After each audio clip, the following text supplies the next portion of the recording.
Rasul itu Rasulullah 4 tahun Bu di lockdown. Tidak boleh berdagang kepada orang kafir tidak boleh berjualan kepada Rasulullah. Sampai-sampai kotoran Rasul dan sahabat seperti kotoran kuda. Karena mereka hanya memakan rumput kering di padang pasir ketika itu. Masya Allah. Apakah mereka mundur? Tidak.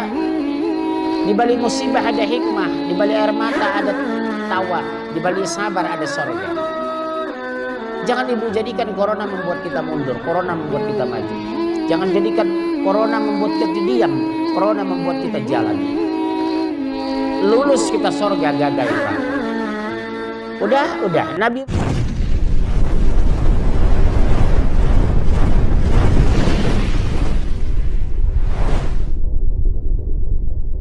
warahmatullahi wabarakatuh.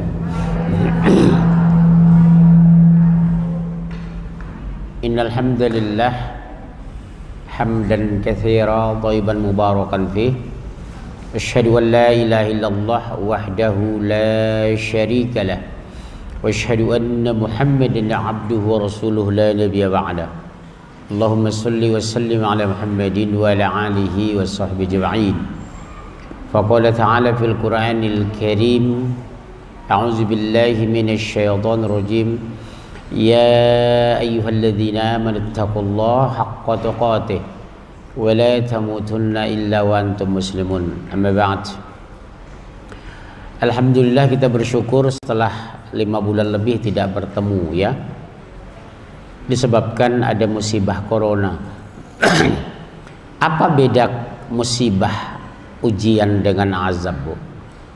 Ada yang mau jawab? Kalau jawaban benar boleh pulang ya.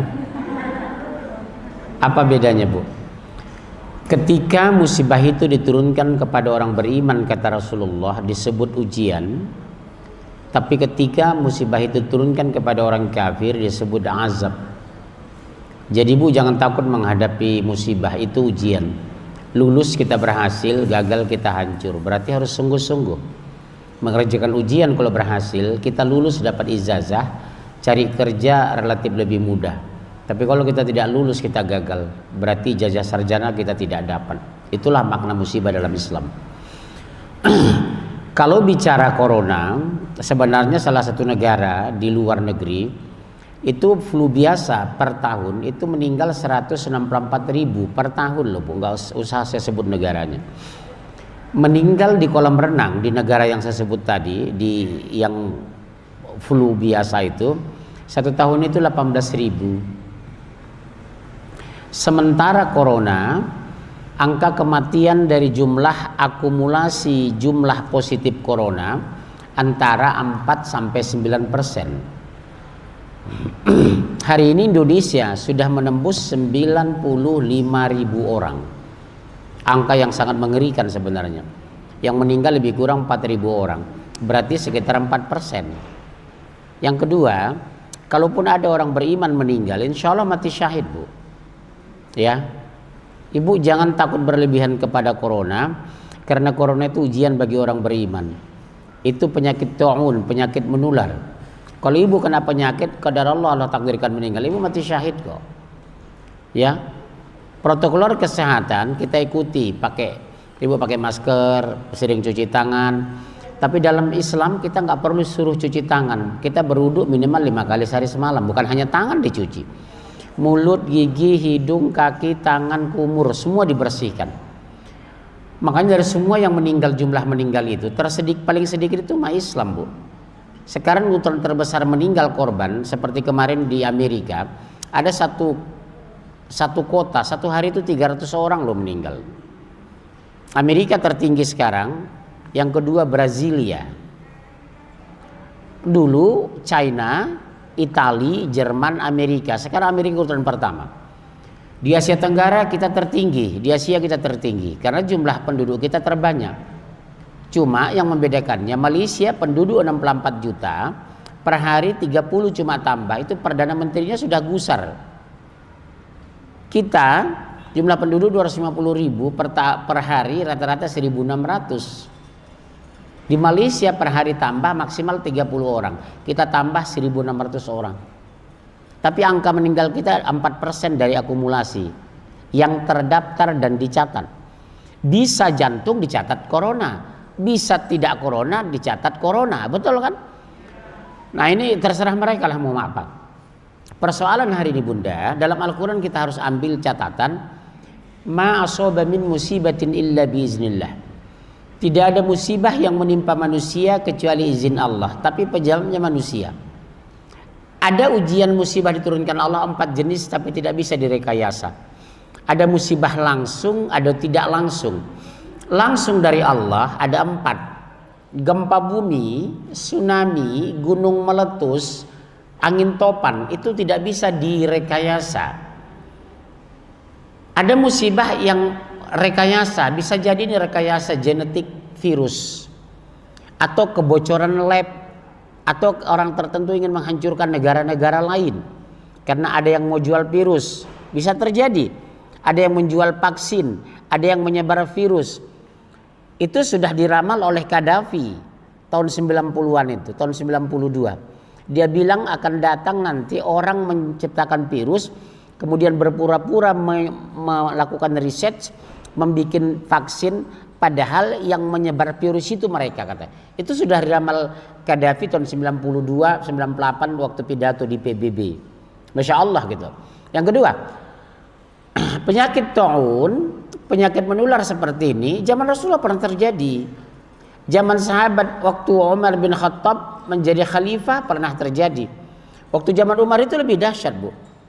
Pagi kena, sore meninggal. Sore kena, pagi meninggal. Seperti apa penyakit taun itu? Berbentuk bisul, bernanah, pecah, meninggal. Pecah, meninggal. Jadi kalau meninggal di pagi hari waktu, pastikan sore pasti meninggal. Sore orang kena, pagi meninggal. Ini cuma 4% dari akumulasi positif gitu. Artinya ujian yang diturunkan Allah kepada kita dibandingkan diturunkan kepada zaman Rasul dan sahabat, nggak ada apa-apanya kita ini, Bu. Semua nabi itu di lockdown. Ibu mengeluh di lockdown di rumah. Masih mending ibu belanja ke pasar. Gaji suami tidak dikurangi. THR masih dapat. Pesangon masih dibayar. Suami ibu belum PHK. Zaman Rasul itu Rasulullah 4 tahun, Bu, di lockdown. Tidak boleh berdagang kepada orang kafir tidak boleh berjualan kepada Rasulullah. Sampai-sampai kotoran Rasul dan sahabat seperti kotoran kuda. Karena mereka hanya memakan rumput kering di padang pasir ketika itu. Masya Allah. Apakah mereka mundur? Tidak. Di balik musibah ada hikmah, di balik air mata ada tawa, di balik sabar ada sorga. Jangan ibu jadikan corona membuat kita mundur, corona membuat kita maju. Jangan jadikan corona membuat kita diam, corona membuat kita jalan. Lulus kita sorga, gagal neraka. Udah, Nabi Ibrahim di lockdown, dimusuhi satu negara, dilemparkan ke kobaran api yang tinggi. Kobaran api tidak pernah terjadi sepanjang sejarah, mungkin sampai hari kiamat. Sponsornya siapa? Rajanya sendiri, presidennya sendiri, Namrud. Motivatornya siapa? Ayahnya sendiri, Azor, bakar Ibrahim. Bayangkan di muka bumi waktu itu yang beriman tinggal 1 orang, Ibrahim. Kita kawan kita beriman masih banyak, teman tetangga kita yang sehat masih banyak, belanja ke pasar masih bisa, gaji suami masih stabil, anak kita masih sehat. Gak ada alasan kita bersedih, tidak ada alasan kita menangis, tidak ada alasan kita takut. Ketakutan kepada corona membuat ibu, sistem imun ibu turun. Pastikan kita meninggal bukan corona, kita meninggal karena takdir. Itu aja, Bu. Pusing amat. Saya keliling, Bu. Saya baru pulang dari Bandung. Ini baru pulang sapar dari Lampung. Berendam saya berjam-jam di laut. Hidup sampai sekarang. Resikonya cuma kulit saya makin hitam gitu. Saya bilang sama anak, "Nak, jangan takut sama penyakit ya, Nak. Mati itu bukan karena sakit, mati karena takdir. Karena ma asaba min musibatin illa biiznillah. Tidak ada musibah yang menimpa manusia kecuali atas izin Allah, tapi penyebabnya manusia. Nanti kita bahas kenapa diturunkan musibah, sikap kita menghadapi corona, nanti kita bahas insya Allah. Gak usah lama-lama ya, paling lama sampai selesai. Subhanallah. Yang kedua, ketika Ibrahim sudah dikepung, dipermalukan, ditangkap, mau dilempar ke api. Satu negara rakyat mengumpulkan kayu api, Ibrahim mau dilempar. Sponsornya 2, ayahnya sendiri dengan Raja Namrud. Sakit loh, Bu, itu. Dimusuhi oleh ayah kandung kita. dikepung sama tetangga kita, dimusuhi semua kerabat kita. Cuma satu yang beriman ketika itu, Ibrahim. Difitnah radikal, menyebarkan ajaran yang menyimpang, berbeda dengan agama mereka. Mereka menyembah Lat Uzza, menyembah patung, sementara Ibrahim menyembah Allah. Detik-detik Ibrahim mau dilemparkan masuk api itu, Bu. Apakah Ibrahim mundur? Tidak. Apakah dia menangis merong-rong? Tidak. Apakah meronta? Tidak. Dia pasrah karena ada Allah. Detik-detik dilempar masuk api. Hanya dua ucapan yang buat saya menangis. Apa ucapan Ibrahim, Bu? Ya Allah, Engkau sendirian Esa di langit, aku sendirian menyembahmu di bumi. Hasbunallah wa ni'mal wakil, ni'mal maula wa ni'mal nasir. Engkaulah sebaik-baik penolong.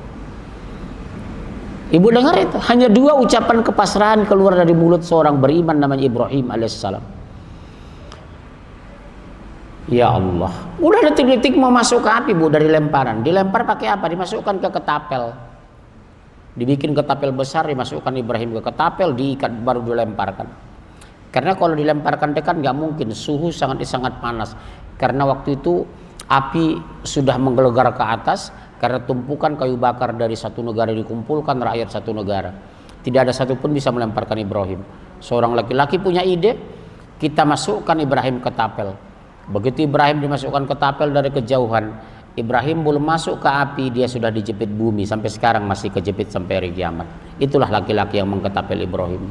Ada dua laki-laki yang masih kejepit bumi. Pertama, orang yang mengketapel Ibrahim. Yang kedua, Korun yang sombong terhadap Musa karena kayanya. Masya Allah, subhanallah. Menjelang masuk api, Ibrahim hanya mengucapkan dua kalimat membuat kita menangis. Ya Allah, Engkau sendirian Esa di langit, aku sendirian menyembahmu di bumi. Hasbunallah wa ni'mal wakil, ni'mal maula wa ni'mal nasir. Masya Allah. Ibu juga begitu. Seberat apapun ibu menghadapi ujian, tantangan, maaf, suami selingkuh, anak kena narkoba, ipar campur tangan, orang tua kita stroke, tetangga mencurigai, kita dipecat dari pekerjaan. Ucapan ibu hanya satu, tidak mungkin ujian ini engkau turunkan kepadaku ya Allah kecuali aku kuat memikulnya. Luluskan hamba menghadapi ujian ini. Jangan ibu berdoa jauhkan aku dari ujian. Kalau ibu berdoa jauhkan dari ujian, kapan ibu lulus? Am hasibtum an tadkhulul jannah wa lamma ya'lamillahu alladhina jahadu minkum wa ya'lamas sabirin. Apakah kamu merasakan masuk surga padahal belum nyata sisi Allah siapa yang berjihad, siapa yang sabar? Ibu jangan mundur, mundur hancur, berhenti kita mati, maju terus, corona jalan silakan, doa sungguh-sungguh. Lindungi kami Allah dari musibah ini, luluskan kami menghadapi ujian itu. Itulah doa seorang wanita muslimah. Menangis ibu di sujud terakhir itu, menangis ibu di tengah malam itu, menangis ibu ketika saum. Apalagi ini 10 hari terakhir, 10 hari pertama Zulhijjah, betul kan? Ibu bisa saum, belum saum misalnya ini hari keempat, ada 5 hari lagi, Ahad, Senin, Selasa, Rabu, Kamis. Karena salah satu ibadah yang paling disenangi melebihi jihad kata Rasulullah. Pertama banyak saum, kedua banyak sedekah, yang ketiga ibadah tetap berzikir sungguh-sungguh, doa sungguh-sungguh. Masih ada 5 hari lagi kita bisa menangis di sajadah. Masih ada 5 hari lagi kita bisa saum. Mulai ibu besok boleh, Ahad, Senin, Selasa, Rabu, Kamis. Jumat juga saum. Saumnya apa? Sampai pulang sholat Idul Adha. 5 hari lagi ibu hambur-hamburkan uang suami itu untuk bersedekah. Cari keluarga terdekat yang miskin, cari teteh termiskin, uak termiskin, pak ade termiskin, mak ete, pak ete, mak tuo, pak tuo, kirim transfer mulai besok sampai hari Jumat menjelang Idul Adha. Karena kata Rasulullah, ibadah yang terbaik lebih bagus daripada jihad. Masya Allah. 10 hari terakhir, apa yang kami lakukan Rasulullah? Banyak sedekah, banyak saum, banyak berzikir, banyak berdoa, banyak minta ampun, banyak bertobat. Habis subuh itu ibu minimal 100 kali Astaghfirullah wa atubu ilaih, sambil menangis kita. Astaghfirullah wa atubu ilaih, astaghfirullah wa atubu ilaih. Aku bertobat kepadamu ya Allah. Mudah-mudahan kita diridai Allah. Ya bunda ya. Nah, kenapa musibah diturunkan? Kita lihat ada 2 ayat minimal. 1, ibu bacakan ya, nanti yang buka Quran siapa? 1 Al-Quran. Surat 7 ayat 96 sampai 98. Kedua, surat 29 ayat 1 sampai 3. Yang ketiga, surat 30 Ar-Rum ayat 41 sampai 43. Apa yang kita lakukan menghadapi musibah corona ini? 1, kodenya SIS. Apa itu SIS? 1, sabar. Al-Quran surat 2 1, 5, 3. Kedua, apa itu? Istighfar, banyak berzikir. Surat 2 1, 5, 2. Surat 13 ayat 28. Kemudian surat 7 205. S ketiga, apa ibu tahu? Silaturrahim.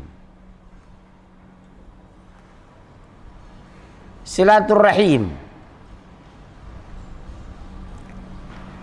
Al-Quran surat 4 ayat 1.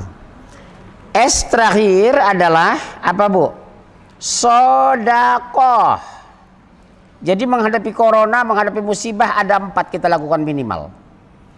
Sedekah dalilnya siapa objek sedekah? Surat 4 ayat 36. Seperti apa sedekah dan menghindari cara agar tidak menyimpang? Surat 2 261 sampai 267. Sedekah kita bagi 1. Objek sedekah. OS, objek sedekah. Mau saya jelaskan nanti nih. Nanti kalau belum selesai, tahun depan kita sambung. Yang kedua, apalagi bu? Kalender sedekah. Kalender sedekah. Ada lagi evaluasi objek sedekah. Kodenya EOS, evaluasi objek sedekah. Nanti kelihatan, mungkin gak selesai ini ya. 2 kali pertemuan. Bulan berapa ini bu? Hah? Bulan Juli, berarti bulan Juli tahun 2021. Kita sambung, insya. Udah ibu catat. Apa yang harus kita siapkan menghadapi musibah? Dan kenapa musibah diturunkan, ujian diturunkan? Kita lihat pertama, suara saya kedengaran ya bu? 796, walau anna ahlal qura amanu wattaqau lafatahna alaihim barakatim minas samai wal ardh. Seandainya penduduk negeri-negeri itu beriman dan bertakwa, cuma 2 bu syaratnya. Menjadi satpam syaratnya 5. Menjadi hansip syaratnya 5. Usia 25 tahun, berbadan sehat, pendidikan minimal SLTA. Yang keempat bersedia ditempatkan di RW. Yang kelima gaji sekian. Udah siap baru boleh. Ini untuk menjadi kekasih Allah syaratnya hanya 2. Ada mic enggak? 1 lagi. Untuk ibu nanti? Atau ibu pakai ini ada? Cukup enggak ini? Ya ibu pakai ini saya itu. Kalau nggak cukup ibu di sebelah aja. Anggap aja ajudan saya. Ibu lihat ya bu, seandainya penduduk negeri itu beriman dan bertakwa, syaratnya iman dan takwa.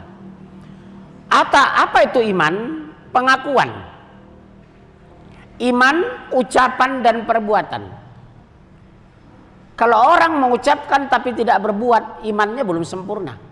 Ada orang berbuat tapi tidak punya iman, ibadahnya sia-sia. Sama dengan orang Yahudi. Yahudi itu ilmunya bagus tapi tidak beribadah, dia dimurkai Allah. Orang Nasoro rajin beribadah tidak punya ilmu, akhirnya sesat, namanya dhal. Makanya waladhdallil maghdubi alaihim waladdallin. Kenapa maghdubi? Mereka punya ilmu tidak beribadah. Yang satu rajin ibadah tidak punya ilmu, makanya dol. Di kalangan umat Islam itu bisa terjadi. Ibu rajin sholat tapi takbir salah. Ibu rajin zikir, zikirnya keliru. Ibu rajin baca Quran, tajwidnya tidak benar. Ibu berhijab karena gengsi, sedekah karena mertua. Rajin berhijab karena teteh. Berarti tidak ikhlas. Betul? Nah, ibu lihat ini. Iman itu bisa naik, bisa turun. Iman itu bisa bertambah, bisa hilang. Iman itu bisa berkurang, bisa terbang. Iman hidayah ditambah, makin tua makin taat. Hidayah dikurangi, makin tua makin jahil. Hidayah diturunkan disebut mu'allaf. Hidayah dicabut disebut orang murtad. Kenapa dia murtad? Karena hidayah dicabut. Kenapa makin taat? Hidayah ditambah. Kenapa masuk Islam? Hidayah diberikan. Makanya orang mengatakan hidayah itu mahal. Saya tidak setuju. Hidayah itu tidak ternilai. Bagus mana ibu? Pendapatan suami 10 miliar per bulan tapi murtad. Lebih bagus 60 juta tapi beriman.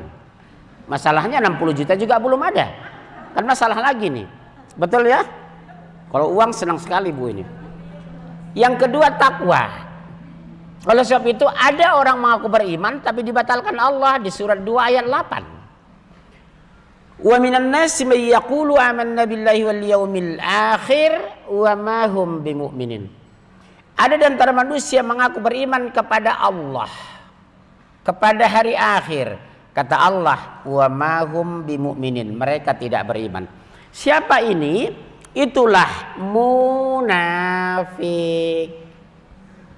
Sholat tapi berat, baca Quran tapi menghina, ke masjid tapi biadab, berhijab tapi sesat. Ada orang berhijab syar'i tapi sesat. Betul? Betul? Jadi siapa itu? Walau anna ahlal qura amanu wattaqu la fatahna alaihim barakatim minas samai wal ardh.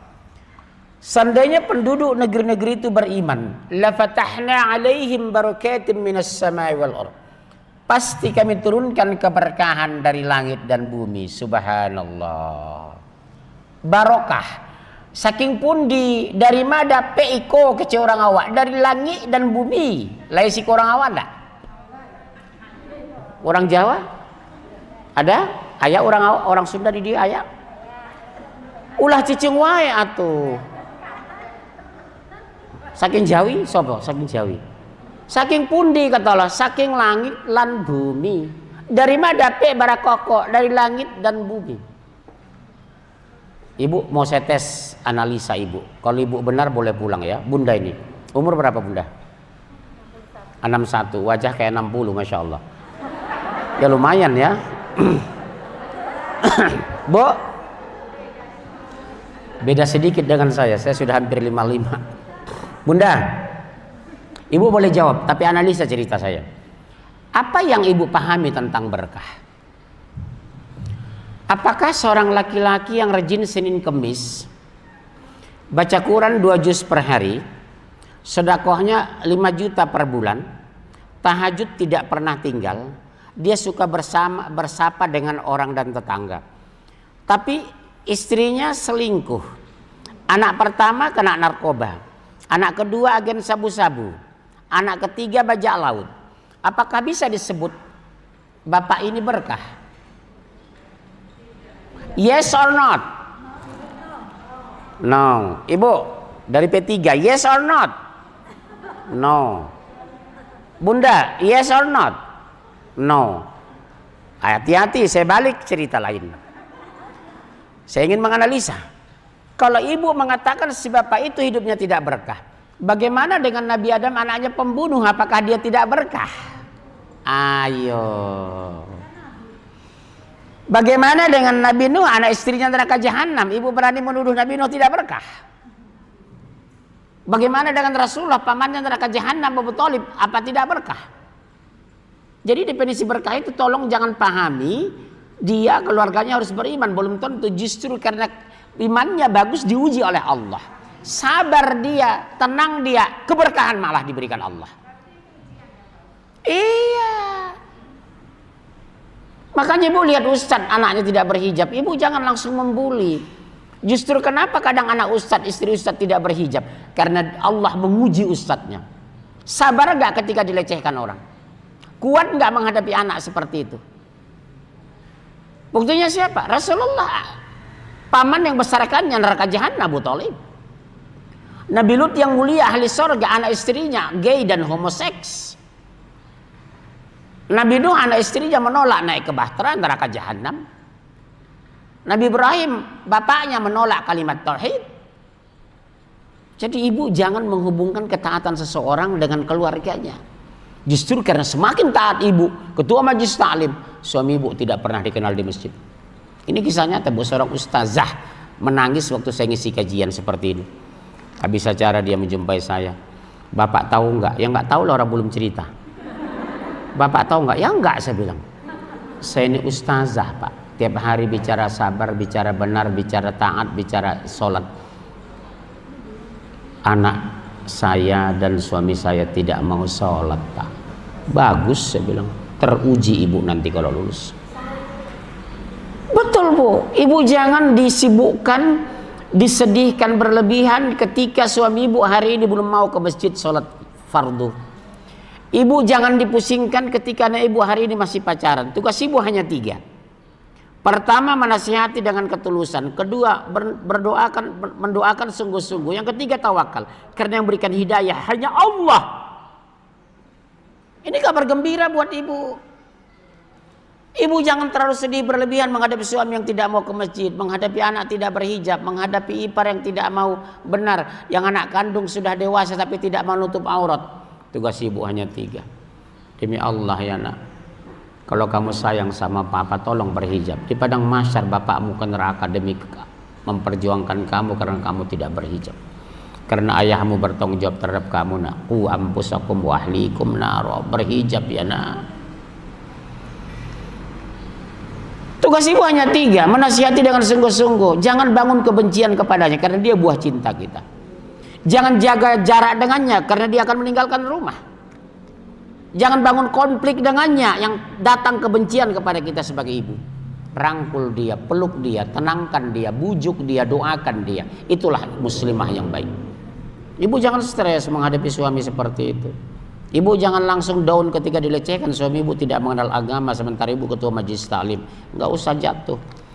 Kalau inilah ujian terberat ku hadapi, Allah luluskan hamba menghadapi ujian ini. Dia laki-laki yang ku cintai, tunjuki dia ya Allah. Dia suamiku satu-satunya. Karena ibu nggak boleh suami 2. Betul kan? Berarti yang harus dibangun orang beriman itu kepasrahan. Makanya orang bertakwa itu tunduk, patuh, dekat, taat. Tunduk, patuh, dekat, taat. Itulah pribadi orang bertakwa itu. Namanya orang tunduk tidak melawan. Namanya patuh tidak membantah. Yang namanya taat pasti dekat. Tunduk, patuh, dekat, taat. Oh mantu nggak benar, ujian bagi aku. Anak terlibat narkoba, ujian bagi kami. Istri tidak berhijab, berarti butuh kesabaran. Karena yang memberikan petunjuk ya Allah bukan aku, hanya Engkau yang membalak-balik hati mereka ya Allah. Tugas ibu seperti itu. Ibu jangan stres karena wajah ibu saya lihat wajah-wajah bermasalah ini. Makanya ditutup supaya jangan kelihatan, betul ya? Subhanallah. Am hasibtum an tadkhulul jannah wa lamma ya'lamillahu alladhina jahadu minkum wa ya'lamas sabirin. Apa kamu merasakan masuk surga kata Allah? Belum diuji kamu. Sekarang 224 negara diuji dengan satu zona. One zone corona. Dulu berbeda Pak ujian kita. Di Timur Tengah ujian mereka panas bersangatan sampai 54 derajat. Di Eropa Timur dingin bisa minus 20. Di negara-negara Middle East perang berkepanjangan. Negara Asia Tenggara Indonesia sering banjir dan gunung meletus. Sekarang corona masuk di 224 negara. Masya Allah. Siapa yang jujur, siapa yang lurus, siapa yang pejuang, siapa yang pecundang, siapa yang beriman, siapa yang setan. Nanti setelah corona ketahuan. Orang sekarang lebih takut ke masjid daripada ke mall. Ke masjid dia menghindar, ke mall dia mau. Betul kan? Pengajian sampai sekarang 98% belum buka. Cuma 2 pengajian masjid yang berani buka dengan ibu ini. Cuma 2 tempat yang berani buka. 1 di Kampung Cerewet, 2 di tempat ibu. Selebihnya tidak ada yang berani sampai hari ini. Hah? Iya, kajian saya. Kalau orang lain terserah. Ibu jangan mancing saya emosi ya. Kan saya bilang, kajian saya sebanyak itu di Indonesia, yang berani buka ibu-ibu cuma 2 tempat. Soal kajian ustaz lain gak urusan saya. Ibu mancing emosi aja ya. Udah kena corona ya. Ibu lihat, setiap ada tindakan ada resiko. Apa itu kebaikan? Barang siapa yang beriman dan bertakwa akan diturunkan keberkahan. Keberkahan itu apa, Bu? Bukan berarti sepi dari musibah. Bukan berarti kita tidak diuji. Jangan ibu tafsir keberkahan itu kaya. Allah tidak mengatakan kami turunkan kekayaan, tidak. Karena orang kaya belum tentu berkah. Allah tidak katakan kami turunkan kekuasaan, karena penguasa belum tentu tidak stres. Pemilihan kata yang sangat tepat. Apa yang diturunkan? Keberkahan. Kalau hidupnya sudah berkah, Bu, sekaya apapun tidak akan pamer, semiskin apapun tidak akan minder. Kalau hidupnya sudah berkah, ujian sedahsyat apapun tidak pernah mengeluh. Harta sebanyak apapun dia tidak pernah pamer. Kenapa? Sehebat apapun ujian, ini terbaik dari Allah. Sekaya apapun aku, ini amanah dari Allah. Pinjaman gak harta kita itu, Bu? Betul, pinjaman gak? Mobil, rumah, AC itu pinjaman dari Allah. Ibu meninggal, AC mati atau enggak, ibu merasakan gak lagi? Enggak kan? Emang ibu hidup AC mati, nak mati lagi? Enggak. Sehebat-hebat ibu hari ini, ibu sama kok, dibungkuskan kapan? Kalau hidup bolehlah ibu, 1 hijabnya 500, ibu 750, yang 1 si sesa 1,8. Siapa ibu yang punya si sesa di sini? Subhanallah. Oh, ternyata kita sama, Bu, dalam 4 hal. Pertama, kita lahir sama-sama telanjang, meninggal sama-sama ditelanjangi. Persamaan kedua, kita tidak tahu berapa orang gembira di hari kelahiran kita, dan kita tidak tahu berapa orang menangisi kita di hari kematian kita. Yang ketiga, semewah-mewah mobil kita diangkat ambulan, bukan mobil Fortune yang kita miliki. Yang keempat, sehebat-hebat rumah kita maksimal 12 jam diusir oleh anak dan suami ibu. Zasad ibu dikeluarkan. Coba ibu bikin surat wasiat. Begitu menjelang meninggal, nak, tolong 2 jam setelah kematian mama, tolong jenazah mama diarak keliling komplek, jual 30.000 sekilo. Laku nggak? Laku. Ibu tahu nggak udang dari Lampung, lobster itu sekilo 250.000. Udah dimasukkan ke es, masuk Jakarta, diolah di kafe restoran. Itu kita 1 porsi makannya 500.000. Ibu baru 2 jam meninggal, 1 kilo 10.000 nggak laku. Ibu lebih mahal udang dari ibu. Ibu sadar ini, sadar atuh. Ulah cicing wae. Oh, berarti kita berharga ketika ruh bercampur dengan tubuh, ketika mulia, ketika amal soleh.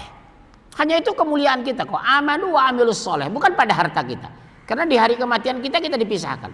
Bukan karena jabatan kita, suatu hari 5 tahun kita sudah dijatuhkan orang. Bukan karena kecantikan kita, umur 50 wajah kita sudah berkerut. Kalau kaya yang membuat mulia dan hebat, kenapa anak ibu nggak berani nama anak ibu Muhammad Korun? Berani. Manusia yang paling kaya setelah Nabi Sulaiman siapa? Korun. Tapi tidak ada orang berani mengatakan anak ibu siapa namanya Muhammad Korun. Gak ada. Atau tidak ada penguasa yang luar biasa selain Firaun, panglima perang yang tidak pernah kalah, jenderal yang paling ditakuti. Ada anak ibu bernama Muhammad Firaun. Oh, ternyata membuat kita indah bertakwa, bukan kaya. Masya Allah. Jadi hari ini berhentilah ibu membanggakan fasilitas, tapi bersyukurlah kita menjadi orang bertakwa. Kata takwa dalam Al-Quran diulang 270 kali. 258 kali bentuk singular, tunggal. 12 kali bentuk jamak, plural. Artinya apa? Kita didorong oleh Allah agar menjadikan pribadi yang bertakwa. Sebab kalau kita bertakwa, walaupun lingkungan kita bertakwa, fasilitas surga tidak berkurang. Anak ibu setan, bajak laut, iblis segala macam. Wallahi kalau ibu bertakwa, ibu tetap surga. Beda dengan kita di muka bumi ini, Bu. Keburukan keluarga saya akan mempengaruhi kredibilitas saya di masyarakat. Akhlak anak dan istri saya akan mempengaruhi harga diri saya di lingkungan saya tinggal. Betul? Ketakwaan tidak, Bu. Ketakwaan ibu tidak terurai dan berkurang sedikit pun ketika ibu punya anak narkoba 3 orang. Yang bertanggung jawab bukan ibu, suami sah ibu, ayah kandung dari anak itu. Makanya pilih suami itu, Bu. Saya katakan dulu kan, biar kaya raya, yang penting bertakwa, nggak ada masalah. Sepakat ya? Nggak apa-apa, kaya raya yang penting bertakwa. Ini sudah jelek, pendek, pesek, bengek, nggak bertakwa. Apa untungnya ibu seperti itu? Mau mundur sudah nggak bisa. Betul? Tapi punya konsekuensi ujung ayat, Bu. Walakin kazzabu, tapi mereka mendustakan ayat-ayat kami. Masya Allah. Walakin kazzabu, mereka mendustakan ayat-ayat kami, ayat-ayat Allah. Faghaznahum bima kanu yaksibun, maka kami siksa mereka. Nyaho. Lihat, kami siksa mereka. Siapa mereka? Yang jauh dari kaidah takwa dan tidak mau beriman kepada Allah. Konsekuensi orang beriman takwa, keberkahan bukan kekayaan, keberkahan bukan kekuasaan, keberkahan bukan popularitas. Banyak orang popularitas bunuh diri seperti bintang film luar negeri. Nggak ada jaminan, Bu, kaya raya bahagia. Betul? Tidak ada jaminan orang miskin bahagia. Lebih parah lagi itu. Oh, berarti jawaban pertama sudah terjawab hari ini. Kenapa diturunkan musibah? Kenapa diturunkan ujian? Kenapa diturunkan azab? Kenapa diturunkan terus-menerus seperti ini? Walakin kazzabu, mereka mendustakan ayat kami. Al-Quran dibakar, kalimat tauhid dipermainkan, ulama ditangkap, orang berjenggot dicurigai. Betul? Allah murka.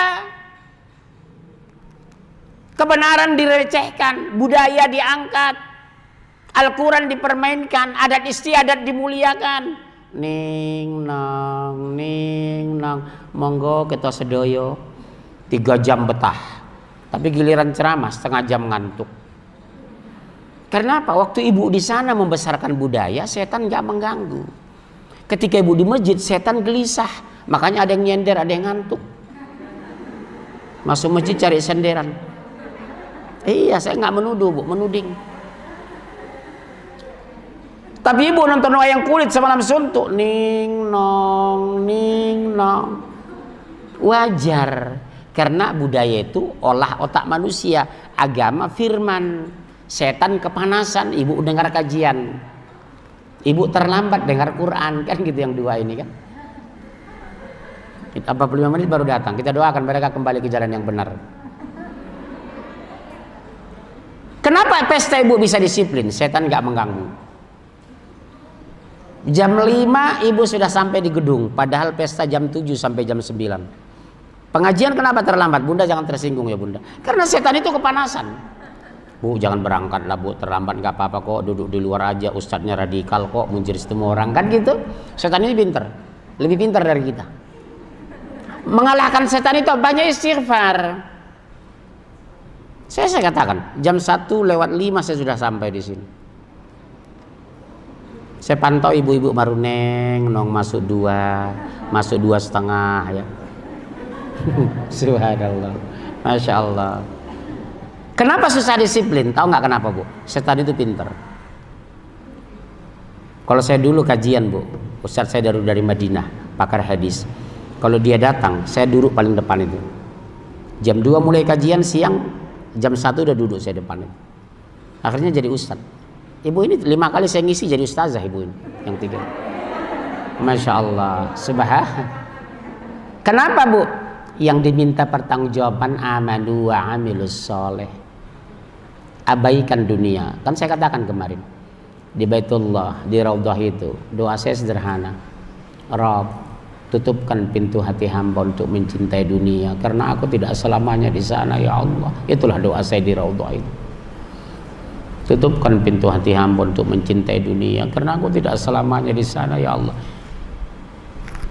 Saya ulang-ulang dengan air mata, Bu, di Raudhah itu. Sebentar kok aku di sana ya Allah. Jangan bukakan pintu hatiku untuk mencintai dunia, apalagi membanggakan dunia. Kita berbusana alasan nutup aurat, bukan karena gengsi. Ibu boleh hijab karena nyamannya, bukan karena mereknya. Ibu punya mobil karena kenyamanan, bukan karena mau pamer. Bagus. Beli sesuatu karena fungsi, bukan karena gengsi. Kalau fungsi berarti kebutuhan, kalau gengsi itu suara setan. Kalau ibu masih bangga berbusana mahal, perlu dikoreksi iman kita, berarti mau pamer. Kalau ibu minder busana murah, perlu dikoreksi iman kita, berarti ibu minder ketika dikurangi rezeki dari Allah. Orang beriman itu enak, kaya dia tidak pamer, miskin tidak minder, dipuji tidak bangga, dihina dia tidak marah. Kenapa? Aku cari ridho ya Allah, bukan cari pengakuan dari manusia. Enak. Enak bu ya? Enak gila. Enak bu orang beriman itu. Dipuji tidak pernah bangga karena pujian hanya kepada Allah. Dihina tidak pernah minder karena dia bukan cari pengakuan dari manusia. Aku mencari ridhomu ya Allah, mardotillah. Ibu enak kalau sudah berpikir begitu. Itulah orang yang diridhoi Allah itu. Radallahu anhum wa radu anhu. Allah ridho kepada mereka dan mereka ridho kepada Allah. Jadi kalau ibu beli sesuatu ingin pamer, iman ibu perlu dikoreksi. Atau ibu berbusana murah minder dengan orang kaya, berarti iman masih ada masalah. Ringan aja keluar rumah. Kan banyak orang begini, enggak enak bu, dia kan orang kaya. Ya kita ke rumahnya bukan melihat rumahnya, kita silaturahim. Sering begitu ke rumah sahabat saya bu. Maaf ya Ji, rumah kami kecil. Saya kemarin mau silaturahim, bukan melihat rumah. Kalau melihat rumah, saya ke Pondok Indah. Benar bu. Saya sering begitu kawan-kawan akrab SD, SMP, SMA, kuliah, madrasah. Di tengah pedalaman Jambi, di pedalaman Kalimantan, maaf ya Jir, 20 tahun gak ketemu, kamu tidur begitu rumah kamar saya nggak ada. Saya biasa tidur di emperan, gak ada masalah. Maaf ya Jir, mendong jauh-jauh dari Jakarta, tidur pakai AC di rumah kami, abang terletak begitu aja nggak pakai kasur. Saya kemarin silaturahim, mau tidur enak, saya sudah bosan. Saya biasa nginep hotel bintang 5. Ngapain saya mau cari hotel kemarin? Saya mau cari pahala, silaturahim. Di sini kan itu silaturahim itu. Silaturahim itu apa? Mendatangkan rezeki, memanjangkan umur, membuat Allah berkah, memberkahi kita, Allah ridho terhadap kita. Nanti kita bahas ini, tahun depan mungkin sampai ke materi ini. Iya bu, Masya Allah.